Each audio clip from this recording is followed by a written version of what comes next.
Bonjour et bienvenue dans cette émission consacrée cette semaine au diocèse de Toulouse, l'Église catholique en Haute-Garonne. Nous parlerons des jeunes. N'oublions pas que Toulouse est la 3e ville étudiante de France, mais aussi du groupe Place et Parole des Pauvres qui leur donne une voix qui compte. Et nous accueillons aujourd'hui Monseigneur Robert Le Gall. Bonjour. Bonjour François. Plus de 100 000 étudiants inscrits à Toulouse. 110 000, 110 000 ou 115 000. Ah, ça augmente chaque année. C'est la 2e ville de France, c'est pas la 3e. Ah, d'accord. La 2e, c'est avant Lyon. Ouais. Donc, la place des étudiants à Toulouse est énorme. Quelle place prennent les étudiants catholiques ? Quand je suis arrivé dans ce diocèse, il y a déjà 12 ans maintenant, le diocèse de Toulouse, la première charge que m'a donnée le Saint-Siège et le Saint-Père, c'était d'une attention très particulière à la pastorale des étudiants. Et j'ai créé une paroisse des étudiants qui, après une année, j'ai attendu une année pour la mettre un petit peu en place, mais ensuite ça a démarré au quart de tour et chaque dimanche, pratiquement, il y a 500, 600 jeunes à la messe du dimanche soir. Et c'est quelque chose qui perdure ? C'est quelque chose qui perdure. Ça fait maintenant 10 ans à peu près que cette paroisse a été, je l'ai érigée. Et j'avoue que je suis vraiment très content. Il y a quelques jours encore, je partageais un petit peu un repas avec le responsable de cette paroisse. Et évidemment, on touche à peu près 2000 jeunes. De 2000 jeunes sur une ville qui comporte 110 ou 115 000 étudiants. Donc il y a encore beaucoup à faire. Mais ce qui se fait est intéressant. Qu'est-ce que vous voyez de l'esprit missionnaire chez ces jeunes ? Qu'est-ce que vous percevez ? Ce qui m'impressionne chez eux, et avec le nouveau curé comme le tout premier qui a eu auparavant, qui est maintenant curé de la cathédrale, ce qui m'impressionne surtout, c'est qu'ils organisent l'ensemble des initiatives des étudiants. Les étudiants, c'est eux qui ont les initiatives. C'est eux qui suggèrent des choses. Et ils sont assez extraordinaires pour ça. Ils ont des initiatives que balance, qu'organise un petit peu le curé, qui a aussi évidemment son rôle à jouer, mais c'est des étudiants qui sont missionnaires et qui lancent des trucs. Alors on va vous présenter une initiative Objectif Bonne Nouvelle. Une centaine de jeunes ont couru au marathon de Toulouse. Ils arboraient un t-shirt avec un slogan, une parole de Jésus. Je vous laisse découvrir ça dans ce reportage de Nathalie Hérault. Alors, je t'aime! Daniel et sa femme viennent de courir les 10 km de Toulouse. Allez Christophe! De loin, ils ressemblent aux autres coureurs, mais quand on s'approche, voici ce qu'on lit au dos de leur t-shirt. Quand on double quelqu'un, on peut lui dire « Suis-moi ». Ils sont une centaine à avoir couru pour le groupe Bonne Nouvelle du diocèse de Toulouse. J'avoue que j'ai hésité en fait parce que vu les circonstances actuelles de la vie de l'église, au début je voulais courir avec un t-shirt avec « Pardonnez-nous » et quelque chose qui signifiait qu'on avait plutôt envie d'être discret. Puis je me suis dit qu'on ne pouvait pas refuser de courir pour Jésus et que c'était surtout une belle manière de signifier en église en fait ce qu'on essaie de vivre dans l'année quand on est croyant. C'est-à-dire, comme dit saint Paul, c'est cette course vers le royaume. Nous donne de l'espoir, de l'espérance, et puis c'est toute une communauté et on se bouge. Et on se bouge, c'est important. C'est important parce qu'il y a des vraies valeurs et puis on va vers les autres. Et sans les écraser, on va vers les autres ensemble. Et c'est ça qui est important. Alors eux, ils courent, nous on les supporte, on est ensemble sur la même voie. Allez! Mais c'est un moyen de répandre sa parole comme un autre moyen d'aller faire des actions en ville ou d'évangéliser dans les rues. Et c'est une sorte d'évangélisation dans la rue. Ouais. À un moment, il y avait plus de bandes. On n'a fait que 10 km, mais c'est quand même 10 km où on regarde vraiment ce qui est écrit dans le dos des gens. Et même s'ils ne réagissent pas de suite, ça les fait quand même réfléchir parce qu'on se rappelle de toutes les causes, tous les messages que les gens ont portés pendant la course. Parmi les coureurs du groupe, 11 ont terminé marathoniens. Peut-être que l'année prochaine, ils seront encore plus, car Objectif Bonne Nouvelle compte être présent pour l'édition 2019. Alors Monseigneur, vous les connaissez, ces coureurs ? On voit il y a des jeunes et des moins jeunes. Il y a de tout, un petit peu. Et figurez-vous que le matin de ce marathon, j'ai célébré la messe à 7h moins le quart près de la cathédrale, une église près de la cathédrale, et que j'ai eu le droit au t-shirt. Et que j'ai porté, viens et suis-moi. Donc c'est Objectif Bonne Nouvelle, c'est l'évangélisation. Oui. Alors justement, est-ce que pour évangéliser, c'est nécessaire de passer par des nouvelles initiatives comme celle-ci pour atteindre des personnes qui peut-être ne sont pas habituées des églises ? Il faut de tout. Il y a des moyens traditionnels de l'évangélisation, il y a la catéchèse, le catéchuménat, etc. Et il faut sortir, comme dit le pape François aussi. Là, c'était une manière de sortir, c'est-à-dire dans les rues de Toulouse. Et moi-même, je n'ai pas couru pendant ce marathon. Mon vicaire général a fait le marathon complet. Mais par contre, je suis membre du Club des Dauphins, qui est un des premiers clubs de France pour la natation, et qui a des nageurs olympiques. Et c'est important d'être dans l'eau, vous, que sur le macadam. Voilà. Et puis l'eau et le macadam, les deux choses. Mais c'était vraiment un beau moment et qui a rassemblé des personnes. C'est la deuxième fois que nous le faisons. Et il y a 100 personnes cette année. On pense que l'année prochaine, il y aura encore davantage de monde. Quelle place ces jeunes prennent dans la vie de l'Église ? C'est-à-dire, est-ce qu'ils sont un groupe à part ou est-ce qu'ils arrivent quand même à s'intégrer dans la communauté globale ? C'est une bonne question que vous avez là. Et évidemment, il y a la paroisse étudiante, rassemble les étudiants et ils y sont ensemble. Et même si parfois des adultes peuvent venir aussi, mais enfin, c'est surtout une messe pour les étudiants. Et il y a autre chose qui est prévue pour les jeunes professionnels. Mais ce que je souhaite, moi, c'est qu'aussi ces jeunes s'intègrent dans les paroisses là où ils vivent aussi. Est-ce que c'est le cas déjà aujourd'hui ou est-ce que c'est pas suffisamment. C'est un peu le même cas pour les personnes venues d'ailleurs, ceux qui sont les migrants et qui ont tendance à avoir des messes qui sont liées à leur culture, et ce qui est une bonne chose, mais à condition que dans une autre partie du temps, ils soient insérés dans leur paroisse. C'est un peu la même chose. Certaines formes de communautarisme des jeunes. Voilà, c'est ça. Mais il faut ensuite qu'ils mettent de la jeunesse et de l'élan un peu partout. Est-ce que le synode sur les jeunes vous a donné peut-être des idées nouvelles ou une nouvelle perspective pour ces jeunes ? On attend un peu les résultats. On a eu quelques scoops avec l'un ou l'autre des 4 évêques qui étaient présents, donc que nous avions élus pour ce synode. Et il y a des choses intéressantes qui se sont dites, des idées qui peuvent être en effet appliquées ici ou là. Mais enfin, il faut qu'on voit ça de plus près. Ouais. Monseigneur, il y a un petit événement qui avait fait le buzz sur Internet, c'est votre rencontre avec les chanteurs Big Flo et Oli, qui sont 2 frères de Toulouse. Je crois que vous les connaissez bien. Bien maintenant, c'est-à-dire que c'était un peu fortuit et c'était pas du tout prémédité ni de leur côté ni du mien. Et c'est au moment de Noël, il fallait que j'écrive un petit mot sur le site internet du diocèse pour souhaiter la Noël à tout le monde. Et j'avais lu la veille ou l'avant-veille dans la revue de la municipalité de Toulouse, j'avais lu un interview de 2 pages sur eux. Et un mot m'avait particulièrement touché, c'est que nous sommes comme des éponges à sentiments. Des éponges nous ressentons les choses, nous buvons les choses et on essaie de les traduire, c'est-à-dire de les dire, de les exprimer. Une éponge, ça boit, mais ensuite on l'exprime. Et ça m'a touché, ça, et il disait, la vie n'est pas si noire que ça, et il faut... Et quand j'ai écrit quelques mots là-dessus, j'ai cité ça, ma secrétaire m'a dit, oh, c'est intéressant ça, c'est intéressant, elle m'a montré tout de suite Dommage, qui est un de leurs chansons qui est bien connu, et c'est très connu, cette chanson est vraiment très appréciée de beaucoup de jeunes, et c'est parti comme ça. Et alors du coup, j'ai été appelé au téléphone par le journal La Dépêche du Midi, qui n'est pas du tout catholique, qui est radical socialiste plutôt, même si on a quelquefois de bons rapports avec eux aussi. Et ils m'ont téléphoné, et le lendemain, qui était le 26 décembre, le lendemain de Noël, à la une, il y avait marqué « L'archevêque de Toulouse veut inviter Big Flo et Oli chez lui ».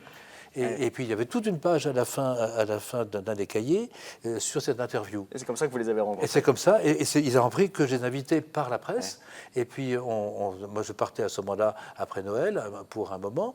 Et puis vers la mi-janvier, on s'est rencontrés et on s'est vu à plusieurs reprises. Et j'ai eu le culot de leur dire un jour, parce que j'avais une audience privée avec le pape François à Rome en février, présenté au pape François. Pour la diaconie de la beauté, c'est-à-dire que et je les présenté au pape François comme les psalmistes d'aujourd'hui. Essayez de lire un psaume en rap. Jusqu'au Seigneur, vas-tu avec moi, c'est extraordinaire. En rap, un psaume, ça parle. Ouais. Donc c'est une belle rencontre. C'est une très belle rencontre. Et j'ai baptisé à leur demande la fille d'un de leurs gardes du corps dans une paroisse de Toulouse, au mois de septembre. Alors, plus globalement, c'est quoi votre objectif Bonne Nouvelle à vous? C'est quoi un petit peu votre vision, on va dire, pastorale pour la mission dans votre diocèse? Il se trouve que cette vision pastorale, je la porte depuis longtemps, avant d'être évêque, que je suis depuis 16 ans. J'ai d'abord été évêque du plus petit diocèse de France à Mans, dans l'Osaire, mais auparavant j'ai été 18 ans père abbé d'un monastère bénédictin. Et ma devise de père abbé, c'est De unitate trinitatis, c'est-à-dire à partir de l'unité de la Trinité.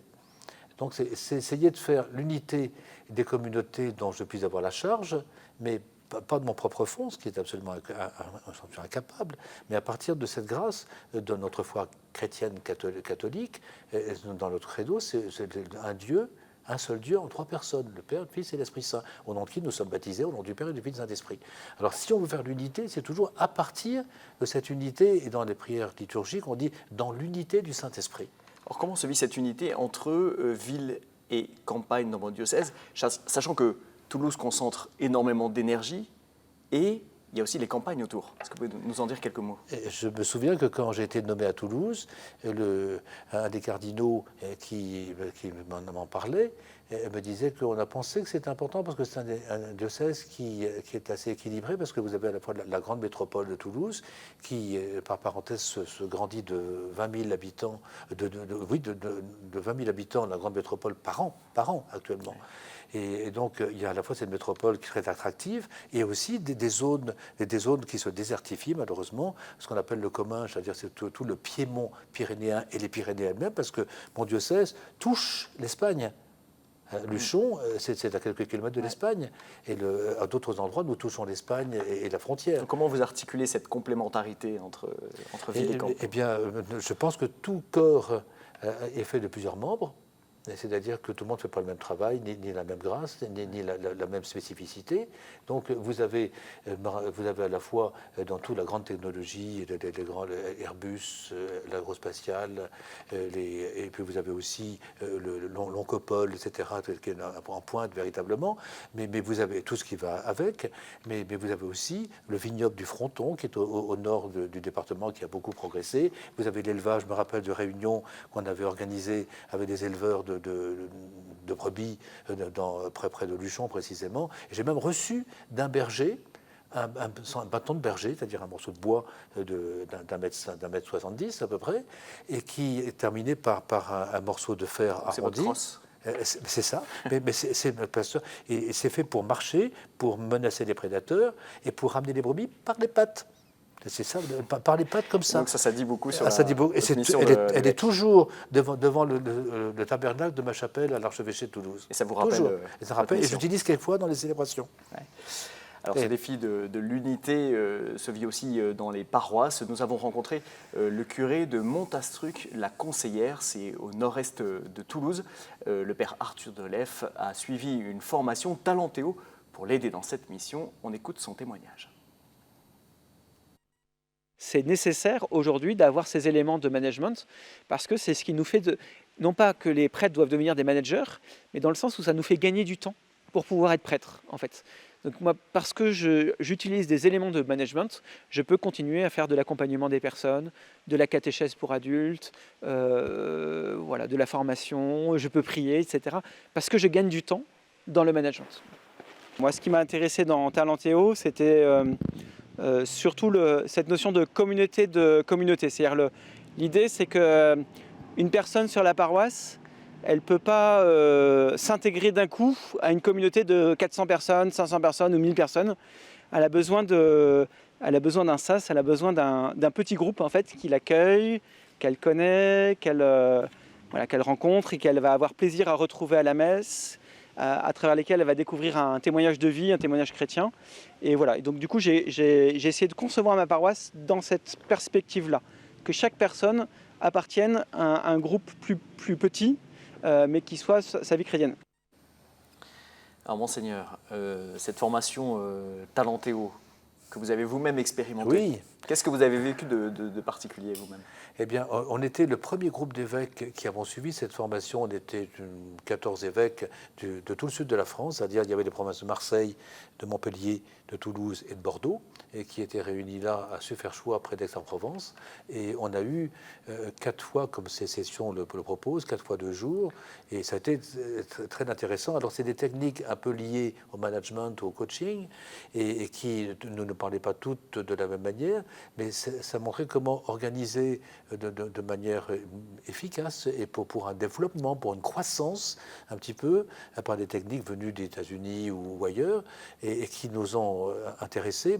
J'avoue, c'est pas la panacée, c'est pas la solution pour tout, mais on s'inspire en particulier des 5 essentiels, la formation, la prière, l'adoration, le lien. Il y a tout un ensemble de choses qu'on met en place, et j'ai tenu ensuite à ce que ce genre de formation soit proposée. C'est le père Arthur Delève l'a fait auprès de ma province de Toulouse, c'est-à-dire les 8 diocèses de la province de Toulouse. Ça a eu lieu à Lourdes. À Lourdes pendant ces 4 sessions de 2 jours, plus ensuite ça s'est terminé avec des équipes d'animation pastorale des paroisses, des prêtres en question au Christ-Roi de Toulouse pendant 2 jours, et les prêtres ont échangé là-dessus, ils ne sont pas toujours d'accord, pas plus que les membres de mon conseil qui n'étaient pas forcément d'accord au début, mais ça a simulé la réflexion et la pratique. Et en quoi ça rend les prêtres meilleurs prêtres? Puisque c'est un peu ça le but finalement. Meilleurs prêtres en ce sens qu'ils ont peut-être des outils qu'ils ne connaissaient pas peut-être de la même manière. Les autres outils sont toujours utiles et donc efficaces aussi, mais ça leur donnait davantage confiance dans une situation qui n'est pas toujours facile dans l'Église actuellement et dans le monde, et pour l'Église dans le monde, la manière de vouloir aller de l'avant et de booster un petit peu ses efforts et avec les fidèles et en complémentarité avec les fidèles. Donc ça. Et le curé doit être un manager? Il ne faut pas qu'il soit que ça, c'est un pasteur. Un pasteur, mais quand on est pasteur, on est un peu manager, comme on parlait tout à l'heure des bergers, et ça ne s'improvise pas, il y a une formation. Formation aussi, il y a des techniques, il y a des manières de faire. Ensuite, son flair, sa manière d'être présent à ses brebis, mais je connais mes brebis, mes brebis me connaissent. L'essentiel, c'est cette relation profonde du pasteur à ses brebis. Est-ce que cette formation pourrait être aussi destinée à des laïcs, peut-être, qui pourraient prendre en main la gestion, on va dire, ou le management d'une paroisse pour dégager le prêtre, on va dire, sur la partie plus pastorale? Et encore, ces sessions, d'après leur titre même, c'était des pasteurs selon mon cœur, donc c'est fait pour des pasteurs. Mais dans la formation en question, comme j'ai réuni récemment les 10 nouveaux curés que j'avais nommés au début de cette année pastorale, pour leur donner un certain nombre, avec d'autres vicaires généraux et d'autres collaborateurs, leur donner un peu comment des outils pour être pasteur. Et bien des laïcs, en effet, forcément, des laïcs sont partie prenante, et de plus en plus, moi j'incite beaucoup dans mon diocèse en effet à travailler cette complémentarité entre les laïcs, qui sont la majorité de l'Église, les ministres ordonnés, évêques, prêtres et diacres, et la vie consacrée, la vie religieuse, tout ça, ça forme un ensemble diversifié et complémentaire. Autre point d'attention du diocèse de Toulouse, Monseigneur, c'est l'attention aux plus pauvres. Et depuis 2013, un groupe a été créé, Place et Parole des pauvres. Des personnes en précarité se retrouvent pour faire des propositions au diocèse sur l'accompagnement des personnes les plus en difficulté. Je vous propose d'écouter ces témoignages. Les gens qu'on appelle souvent, ils sont plutôt assistés. On leur demande, on essaye de leur donner des colis alimentaires, des vêtements, on essaye de leur dire tiens, je peux faire du soutien scolaire, etc. Mais rarement on leur demande des services. Voilà. À part peut-être nettoyer l'église ou venir faire de l'intendance, mais on leur demande rarement des services qui viennent de leur intelligence, quoi. De leur dire voilà, vous avez une pensée et on aimerait que cette pensée vous puissiez la donner, la partager. Et donc les gens sont touchés et ça les transforme profondément. Mais quelque part, l'essentiel, c'est pas qu'ils soient transformés, c'est que par leur service, l'Église se transforme petit à petit. Au départ, c'est surtout pour moi, pour pouvoir me libérer. Mais depuis quelque temps, je m'aperçois qu'il y a beaucoup de jeunes dans ma situation qui n'osaient pas dire dans quelle situation ils étaient. Donc ça permet à l'Église de savoir qu'il y a aussi d'autres personnes d'un âge un peu moins avancé qui ont ça aussi de parler. Ça me permet maintenant d'aller plus facilement vers les autres et de me sentir reconnue, quoi, de me sentir, de ne pas me sentir inutile, quoi, de me sentir que moi aussi j'ai ma place dans l'Église, quoi. Alors Monseigneur, on voit que ce groupe-là, c'est pas un lieu de libération de la parole, mais vraiment un lieu de service. Et on entend Sébastien Combre qui dit par leur service, ils peuvent transformer l'Église. J'avoue que ce groupe de Place et Paroles des pauvres me tient très à cœur. Et dans le diocèse de Toulouse, depuis quelques années, je me réjouis en particulier de voir s'amplifier un certain nombre de domaines. On a parlé déjà des jeunes, de la pastorale des jeunes. On parle à l'instant de la diaconie. Et ça a été initié ici, à Lourdes, en 2013. Par Diaconia 2013. La grande démarche où les associations ont été... On était 10 000 à Lourdes. Et là, ça a mis du temps, il a fallu que ça rentre. Et maintenant, je vois un peu partout, ça commence à rentrer. Et autrement dit, les pauvres ne sont pas seulement ceux dont on s'occupe, ceux que l'on assiste, mais ce sont ceux qui sont acteurs avec nous et actifs avec nous dans la pastorale. C'est quoi leur valeur ajoutée ? Leur valeur ajoutée, c'est qu'ils sont démunis de pas mal de choses et ils ont une parole qui est vraie. Une parole qui est vraie. Et par exemple, il y a deux moments dans l'année qui me touchent particulièrement. C'est le vendredi saint. Il y a dans l'après-midi, vers 3h, vers 2h, 3h, le vendredi saint, où j'y suis toujours, et il y a le chemin de croix qui est commenté par les paroles des pauvres. Eh bien, c'est des choses tout simples, mais quelquefois des véritables perles et des trouvailles. Et puis l'autre moment important, c'est celui de la journée du refus de la misère. C'est le 17 octobre, et dans le refus de la misère, là, ils occupent la cathédrale. Moi, j'y suis aussi, j'y suis vraiment. Et c'était un moment important cette année-ci, que la dernière fois que ça a eu lieu, j'ai été extrêmement touché, ça ne me revient pas en l'esprit à l'heure qu'il est maintenant, mais par des paroles vraiment qui étaient sorties, qui exprimaient vraiment la vérité de l'Évangile. Donc, et ils sont actifs avec nous, ils nous apportent, nous leur apportons aussi, c'est-à-dire c'est cette complémentarité, cette variété de mystères de l'Église.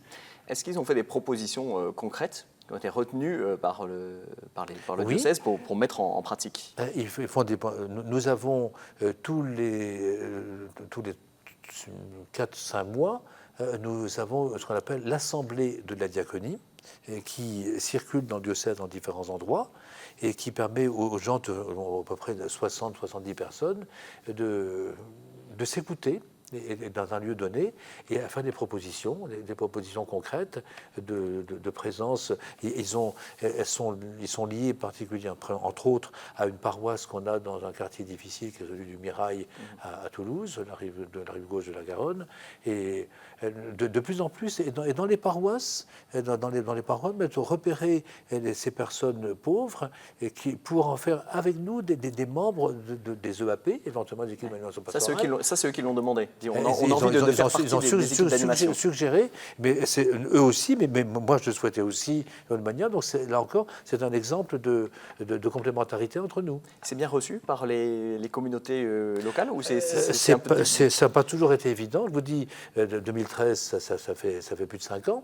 Ouais. Donc, il y a des choses qui évoluent quand même. Mais je commence à avoir des fruits, vraiment. Nous commençons à avoir des fruits. Et ils ont leur, c'est pas seulement place et parole des pauvres, mais ils ont de plus en plus leur place dans tous les éléments de la vie pastorale du diocèse. Et ça, c'est ma joie. Est-ce que ces personnes vous font bouger vous-même? Vraiment. Ils vous transforment aussi. Il a fallu, au début, j'étais à Toulouse, j'avais écrit ma première lettre pastorale, qui est intitulée Annoncer la bonne nouvelle aux pauvres. Mais une des religieuses qui était le comité pilotage de 2013, de Diaconia 2013 à Paris, me tannait, disant non, c'est pas ça. La bonne nouvelle aux pauvres, c'est quand même la parole de Jésus, et qui citait Isaïe en plus. J'avais ajouté seulement ensemble, c'est quand même pas hérétique. Mais non, c'est pas annoncer la bonne parole aux pauvres, c'est par les pauvres. Par les pauvres. Et avec les pauvres. Et moi, ça m'a changé. Ça profondément, comme beaucoup de ceux qui ont participé à Diaconia 2013 à Lourdes, c'est extrêmement. C'est-à-dire, ça change. On n'assiste pas les pauvres. Mais c'est comme le Secours catholique dit la même chose aussi. Ils deviennent acteurs avec nous. et donc les considérer comme des partenaires et non pas comme des assistés. Est-ce Ça que change tout. La vision du pape François, justement, d'une Église par et pour les pauvres, oui, mais aussi, justement, il ne disait pas ça au début. Moi, j'étais frappé de ça parce que, tanné comme j'avais été par la sœur en question, et il disait qu'il voulait une Église pauvre pour les pauvres. Mais il manquait seulement avec et pas. Ouais. Donc, et ça change tout. Ah, ça change tout. Ouais. Merci, Monseigneur, d'avoir accepté notre invitation sur ce plateau. Avec joie, bienvenue à Toulouse, dès que vous pouvez. Objectif, bonne nouvelle. Avec plaisir. Merci à tous de nous avoir suivis. Merci pour votre fidélité. Si vous souhaitez suivre les actualités du diocèse de Toulouse, rendez-vous sur le site internet du diocèse qui s'affiche en bas de vos écrans. Je vous invite également à retrouver cette émission sur le site de KTO, www.ktotv.com. À la semaine prochaine. Au revoir.